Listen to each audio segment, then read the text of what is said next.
খবর শুনছেন CCTV news টাইমে। আজ 6 সেপ্টেম্বর শনিবার রইল আজকের বাছাই করা 10টি গুরুত্বপূর্ণ তাজা খবর। শুরুতে হেডলাইন।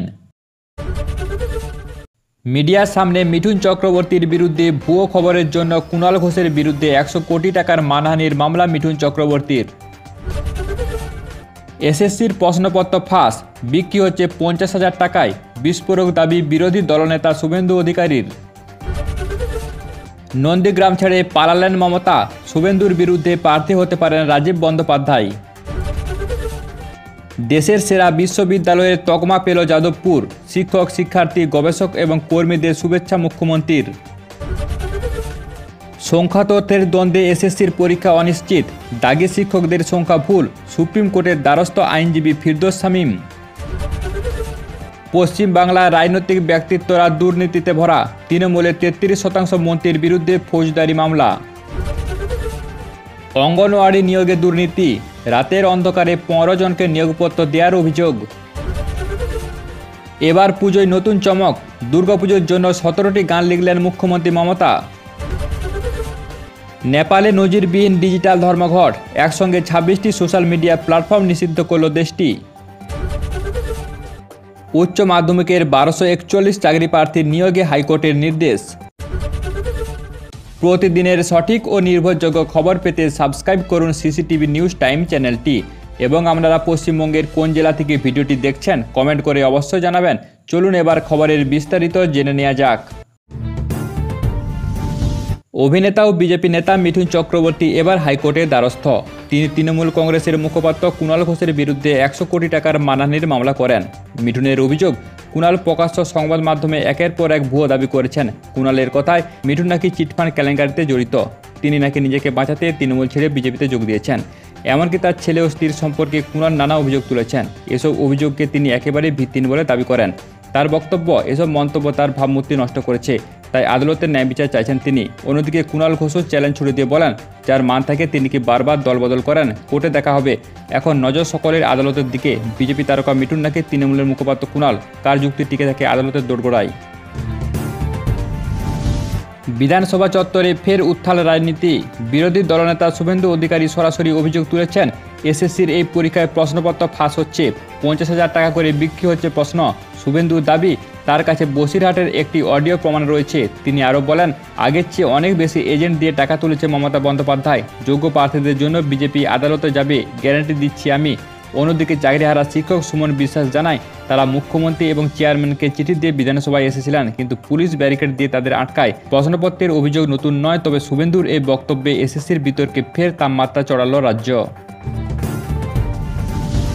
আবারও জল্পনা তুঙ্গে নন্দীগ্রামকে কেন্দ্র করে। তৃণমূল কংগ্রেস সূত্রে খবর, আগামী বিধানসভা ভোটে শুভেন্দু অধিকারীর বিরুদ্ধে প্রার্থী করা হতে পারে প্রাক্তন মন্ত্রী রাজীব বন্দ্যোপাধ্যায়কে। শীর্ষ নেতৃত্ব স্তরে এ নিয়ে আলোচনা হয়েছে, এমনটাই দাবি দলের অন্দরের খবর। এমনকি সেই বার্তাও নাকি পৌঁছে দেওয়া হয়েছে রাজীবের কাছেও। তবে বৃহস্পতিবার প্রশ্ন করা হলে রাজীব বন্দ্যোপাধ্যায় সবটুকু উড়িয়ে দিয়ে বলেন, আমাকে কেউ কিছু বলেনি, আমি জানিও না, এই প্রথম শুনলাম। তার দাবি, এসব আসলে নিছক ঘটনা। এখন বড় প্রশ্ন, তৃণমূল কি সত্যি শুভেন্দুর বিরুদ্ধে রাজীব অস্ত্র ব্যবহার করবে, নাকি এটা শুধু রাজনৈতিক জল্পনা? দেশের সেরা শিক্ষা প্রতিষ্ঠানগুলির তালিকা প্রকাশ করল এনআইআরএফ। কেন্দ্রীয় শিক্ষামন্ত্রী ধর্মেন্দ্র প্রধানের প্রকাশিত তালিকায় স্টেট পাবলিক ইউনিভার্সিটিগুলির শীর্ষস্থান দখল করেছে যাদবপুর বিশ্ববিদ্যালয়। এই সাফল্যে মুখ্যমন্ত্রী মমতা বন্দ্যোপাধ্যায় এক্স হ্যান্ডেলে লিখেছেন, শিক্ষাক্ষেত্রে আমাদের শ্রেষ্ঠত্ব ফের স্বীকৃতি পেল, জেনে আনন্দিত। যাদবপুর বিশ্ববিদ্যালয়ের শিক্ষক শিক্ষার্থী গবেষক এবং কর্মীদের অভিনন্দন। এদিকে কলকাতা বিশ্ববিদ্যালয়ের স্থান 47 নম্বরে। যাদবপুরের এই সাফল্য রাজ্যের শিক্ষাক্ষেত্রে ফের একবার গর্বের মুহূর্ত তৈরি করল। এসএসসি দপ্তরে ফের আতঙ্কের ছায়া, দাগিদের তালিকা প্রকাশ হওয়ার পরই সংখ্যাতত্ত্ব নিয়ে আপত্তি জানিয়ে সুপ্রিম কোর্টের দ্বারস্থ হন আইনজীবী ফিরদৌস শামীম। তার অভিযোগ, প্রকাশিত তালিকা একেবারেই সম্পূর্ণ নয়। এরই মধ্যে এসএসসির বহু জটিলতা কাটিয়ে নতুন করে পরীক্ষা আয়োজনের প্রস্তুতি নিচ্ছে, কিন্তু সামনে রয়েছে একাধিক চ্যালেঞ্জ। সবকিছু সামলিয়ে নির্ধারিত সময়ে পরীক্ষা নেওয়া যাবে তো? এসএসসির অন্তরে আশঙ্কা, আইনি জটিলতার কারণে 7 ও 14 তারিখের পরীক্ষা আবারও পিছিয়ে যেতে পারে কিনা, সেটাই এখন বড় প্রশ্ন। পরীক্ষার্থীদের মনে তাই ফের অশান্তি আর অনিশ্চয়তার মেঘ ঘনাচ্ছে। এডিআরের নতুন রিপোর্টে চমকপ্রদ তথ্য উঠে এলো। দেশের প্রায় 47% মন্ত্রীর নামে রয়েছে ফৌজদারি মামলা। এর মধ্যে সবচেয়ে বেশি মামলায় জড়িত টিডিপির মন্ত্রীরা। তৃণমূল কংগ্রেসে মোট 40 জন মন্ত্রী আছেন। তাদের মধ্যে 13 জনের বিরুদ্ধে ফৌজদারি মামলা, অর্থাৎ প্রায় 33%। কংগ্রেসের এই সংখ্যা আরও বেশি, 74% মন্ত্রী অভিযুক্ত। বিজেপির ক্ষেত্রে সেই সংখ্যা 40। অভিযোগগুলির মধ্যে রয়েছে খুন, অপহরণ থেকে শুরু করে মহিলাদের বিরুদ্ধে অপরাধের মতো গুরুতর মামলা। লোকসভায় মন্ত্রীদের বিরুদ্ধে গুরুতর মামলার জন্য পদচ্যুতি বিল পেশ হওয়ার কয়েকদিনের মধ্যে প্রকাশ্যে এলো এই রিপোর্ট। ফলে রাজনৈতিক মহলে শুরু হয়েছে তীব্র আলোচনার ঝড়। কোচবিহারের মেঘলিগঞ্জে অঙ্গনওয়াড়ি নিয়োগে বড়সড় অনিয়মের অভিযোগ। 2023 সালে রাতের অন্ধকারে 15 জনকে নিয়োগপত্র বিলি করা হয়েছে বলে দাবি ওঠে। এই ঘটনায় কড়া নির্দেশ দিল কলকাতা হাইকোর্ট। জলপাইগুড়ি সার্কিট বেঞ্চের বিচারপতি সপ্পা সরকার ও প্রসেনজিৎ বিশ্বাসের ডিভিশন বেঞ্চ জানিয়েছেন, পরীক্ষার্থীদের খাতা, রেজাল্ট সহ সব নথি হলফনামা দিয়ে জমা দিতে হবে। মামলাটি পাঠানো হয়েছে সিঙ্গেল বেঞ্চে শুনানির জন্য। অঙ্গনওয়াড়ি নিয়োগের দুর্নীতির অভিযোগে ফের এবার বিচার বিভাগীয় কড়া নজরদারি শুরু হলো।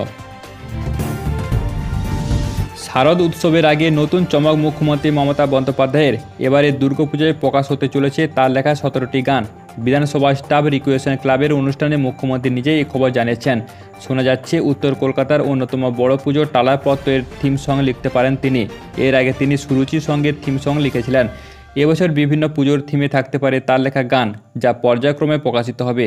ফলে পুজোয় সাংস্কৃতিক আবহে ফের মমতার কলমের ছোঁয়া যুক্ত হতে চলেছে। সোশ্যাল মিডিয়ার ইতিহাসে বিরল ঘটনা ঘটালো নেপাল। একসঙ্গে 26টি সোশ্যাল মিডিয়া প্ল্যাটফর্ম নিষিদ্ধ করল দেশটি। তালিকায় রয়েছে ফেসবুক, টুইটার, ইউটিউব, ইনস্টাগ্রামের মতো জনপ্রিয় অ্যাপ। নেপালের সুপ্রিম কোর্টের নির্দেশ মেনে এই পদক্ষেপ নিয়েছে সরকার। তবে শর্ত স্পষ্ট, যদি এই অ্যাপগুলি নেপালে আনুষ্ঠানিকভাবে প্রতিবন্ধিত হয় তাহলে ফের অনুমতি নিতে হবে। যার ফলে এক ধাক্কায় নেপাল যেন শুরু হয়েছে এক অভূতপূর্ব ডিজিটাল ধর্মঘট। অবশেষে স্বস্তির খবর উচ্চ প্রাথমিকের চাকরি প্রার্থীদের জন্য। কলকাতা হাইকোর্টের বিচারপতি তপব্রত চক্রবর্তীর ডিভিশন বেঞ্চ নির্দেশ দিয়েছেন, অবিলম্বে 1241 জন প্রার্থীকে নিয়োগ করার প্রক্রিয়া শুরু করতে হবে। 2016 সালের নিয়োগ প্রক্রিয়ায় মোট 14,052টি শূন্যপদ পূরণের নির্দেশ দিয়েছিল হাইকোর্ট। তবে আরেকবার কাউন্সেলিংয়ের পর এখনও 1241 জন চাকরি পায়নি বলে অভিযোগ ওঠে।